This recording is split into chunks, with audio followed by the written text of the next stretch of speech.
રાજકોટના શાંત શહેરમાં રહેતી નેહા એક પુસ્તક પ્રેમી હતી.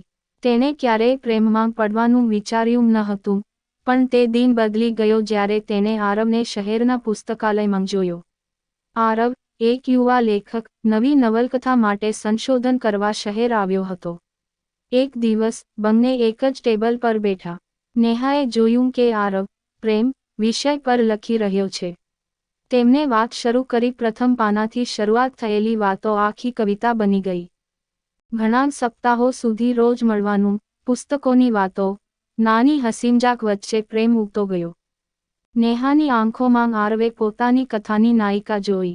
અને એક ચાંદની રાતે, જ્યારે શહેર સૂઈ ગયું હતું, આરવે નેહાને કહ્યું, તું મારી કહાની છે. ..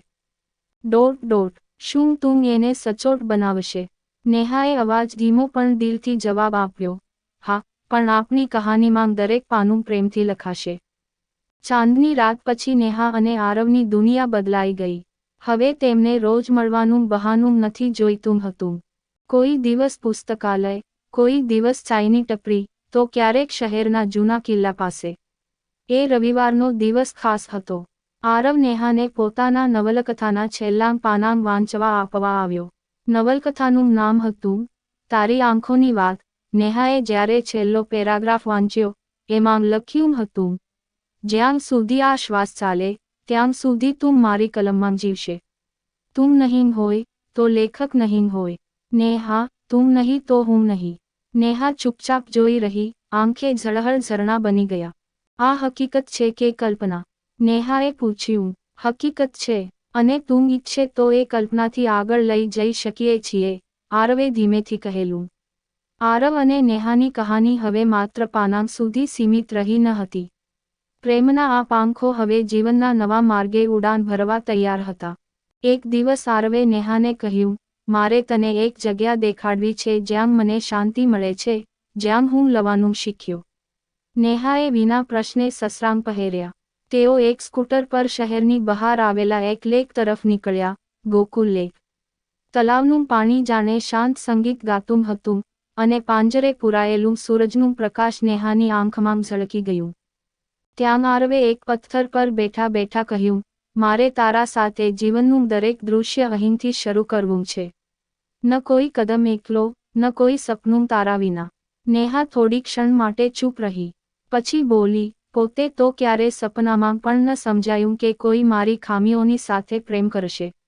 આરવ આગળ વધ્યો, તેના હાથમાં નાની ચાંદીની આંગળી બતાવી. તું નથી તો મારી કલમ લવાનું ભૂલી જાય છે. ચાલ આ કહાનીને હકીકત બનાવીએ. નેહાની આંખે વાત કરી અને હા બોલી, એક સ્મિત સાથે જે હજી સુધી કોઈએ નહીં વાંચેલું હતું. નેહા અને આરવના સંબંધે ઘણા પાના પાર કર્યા હતા, પણ જીવનની સાચી કસોટી ત્યારે આવી, જ્યારે આરવ નેહાને પોતાના ઘરે મળાવા લઈ ગયો. આરવનો પરિવાર પારંપરિક હતો. જ્યારે તેણે નેહા વિશે કહ્યું, માતા ચૂપ રહી, પણ પિતા બોલ્યા, પ્રેમના નામે આવી જાતે છોકરીઓ સામે વિશ્વાસ નથી. અને લેખક, એ તો જીવનની કોઈ ખાતરી નહીં. નેહા માટે એક ક્ષણ ખૂબ મુશ્કેલ હતી. પહેલીવાર કોઈએ ખુલ્લેઆમ તેના પ્રેમ પર શંકા વ્યક્ત કરી હતી.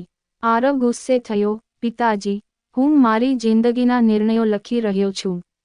તમે મારા પાનું ફેરવી ન શકશો. કેટલાક દિવસો સુધી વાતચીત બંધ રહી. નેહા કહે, મારે તારી જેમ સંબંધ માટે લડી શકાય છે, પણ હું તારા ઘરની શાંતિ તોડી ન શકું. આરવના માટે એ નિર્ણય તલવાર જેવી હતો. પ્રેમ પણ રાખવો હતો, અને પરિવાર પણ. ત્યાંથી શરૂઆત થાય છે મૌનના દિવસો, જ્યાં બે પ્રેમીઓ વચ્ચે માત્ર શ્વાસ ચાલે, પણ શબ્દો ગુમ થઈ જાય. પણ સાચો પ્રેમ ક્યાં પાછું ફરે છે. એક સાંજ આરવની માતા નેહાને મળવા આવી. કહ્યું, જેમ તું આરવ માટે લડી નથી, એ બતાવે છે કે તું પ્રેમ કરે છે અભિમાનથી નહીં, પ્રેમથી. આવજે એકવાર ઘેર, મારા ઘરની દીકરી બનીને નહીં, પણ આરવના દિલમાં જે તું પહેલેથી છે એ રૂપે. આવી જ સ્ટોરી સાંભળવા માટે ચેનલને સબસ્ક્રાઇબ અને વિડીયોને લાઇક કરજો મિત્રો. ધન્યવાદ.